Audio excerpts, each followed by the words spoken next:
So next, American era. The American regime saw the introduction of new newspaper published mostly by American journalists. The Manila Times, 1898. The Bounding Below and Official Gazette, 1898. Then Manila Daily Bulletin is 19,000. And the Philippine Free Press is 1908. Some of the publications are still with us today. In 1920, the Philippine Herald, a pro-Filipino newspaper, came out. Next. And other nationalistic newspapers during the period did not last long due to American suppression. Among these were El Nuevo Dia, The New Day, published in Cebu, and El Renacimiento. But the most popular among the masa was the Tagalog newspaper Sakdal, which attacked regressive taxes, big government, and abusive capitalists and landlords, issues which remain relevant today. So it's still happening. Yes, the history itself is Still repeated. keeping on repeating. Next. A popular newspaper established by Leon T. with the title The Liberator was widely read by the guerrillas in Manila, Rizal, Bulacan, and Cavite.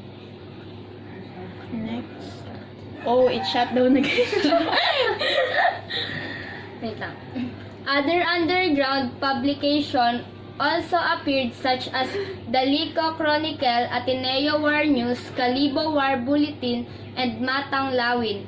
The Hawks also printed their own paper, namely The Aspirant, Hukbalahaps, Katubusan, and Ing Masala to inform the readers on And the continuing guerrilla activities. Next. During the Japanese-American War, Amado V. Hernandez, president of the Philippine Newspaper Guild, published several articles which discussed political issues including Japanese collaboration, the insurrected landlordism, executions of guerrilla leaders, and re-arrival of American military forces in the Philippines.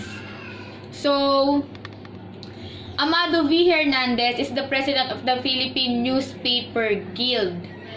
And the issues is including Japanese collaboration, the resurrected landlordism, execution of guerrilla leaders, and re-arrival of American military forces in the Philippines.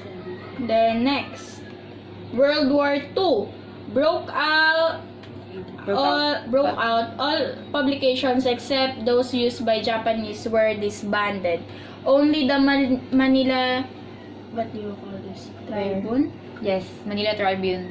Then Taliba and La Vanguardia were allowed to publish under regular censorship by the Japanese Imperial Army. However, Filipinos during the period were not. Oh, shut down again. Just don't stop. Then next, however, Filipinos during You said don't stop. where during the period were not left without an alternative media. Underground newspapers, mostly typewritten or mimeograph, proliferated to provide the people with counter information. So World War II broke out, then the Japanese publication of newspaper were disbanded. Next. So its golden age. Press censorship ended after the Second World War. Competitiveness in the print industry was revived, and only a few pre-war newspapers resumed publication at the beginning of the post-war period. So it ended in the Second World War, but some of newspaper is resumed publishing. Yes, keep on publishing at the beginning of the post-war period. Post-war. Oh my God. Next. The press functioned as a real watchdog of the government. It was sensitive to national issues and critical of government mistakes and abuses. Among its practitioners were, oh my god. It's shut down again. I hate drugs. Among its practitioners were a clutch of scholarly, noble-minded Where's the- writers and editors: Carlos P. Romulo, Mauro Mendez, Arsenio Lacson, Modesto Farallon, Leon Guerrero, Armando Malay, S.V. Lopez, Jose Bautista, to name a few. Next. Is it the end? Yeah, no, Where's not the yet. end? In 1952, the National Press Club was organized to promote cooperation among journalists and uphold press freedom and the dignity of journalists. In 1964, the Philippine Press Institute was organized to foster the development and improvement of journalism in the country. And the martial law. So, it is Marcos time. Next. 3 decades for... God, what's this? 3 decades of free press and issued from the period of the Byzantine Declaration of Martial Law in 1972. The government immediately done by the government. So in martial law, some publication again were shut down or disbanded from the country by the government. And with the declaration of that martial law, the following agencies were established and several decrees were declared. And return of democracy. The 1980s saw a resurgence of Philippine journalism with the rise of the alternative press such as We Forum, Who Magazine, and Pahayagang Malaya. In 1981, the Philippine Panorama editor Letty Jimenez Magsano was reprimanded by Malacanang for its editorial which cast aspersion on the inauguration of the new republic. So, this is the time where Marcos was assassinated. Am I right? I know. Oh my god! Benigno was the one who assassinated girl! Rocky, Nag-aaral ka ng mabuti ng magulang mo. Censor! Nalaman mo? Okay, so Rocky, the continuation is on December 9, 1985, the Philippine Inquirer, now Philippine Yeah. Daily Inquirer. Oh my god, it's Inquirer. Inquirer. Was founded. Was founded by Eugenia Apostol and Letty Magsano Jimenez. The Inquirer enthusiastically documented the presidential campaign of Corazon Aquino and openly attacked the Marcos dictatorship. Next. In February Is it the 5. last? No, not yet. On February so 5, 1986, the Manila Times But was the reopened. Philippine print media Veteran- is so interesting. Sorry, Now- sorry. now Sorry you for know the feeling. interrupting. Reading Sorry while for- someone... On February 5, Oh, it's 8 19... minutes. Sorry.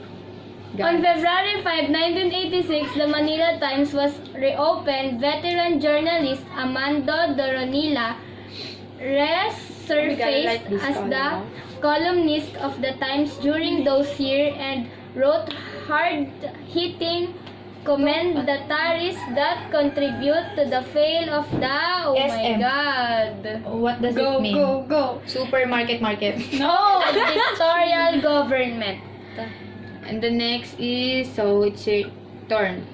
It's your turn. Turn! Oh, we're near. Yeah, the triumph of the people in the 1986 EDSA revolution reopened the doors of a vibrant and dynamic media. Freedom of the press was redeemed. So this is the year when the newspaper is reopened. Next. Here. Through the various phases of our history, the print media has contributed substantially to our emancipation from being colonial Sorry. It has guided us in this records daily archives. So print media is what serve as the record, or it records the history of our country, or what happened in those years that we have been colonized and have been free from those colonization. From the colonization. So That's the history of print media of the world and the Philippines. So that's all, Shimeeme. So I hope that you all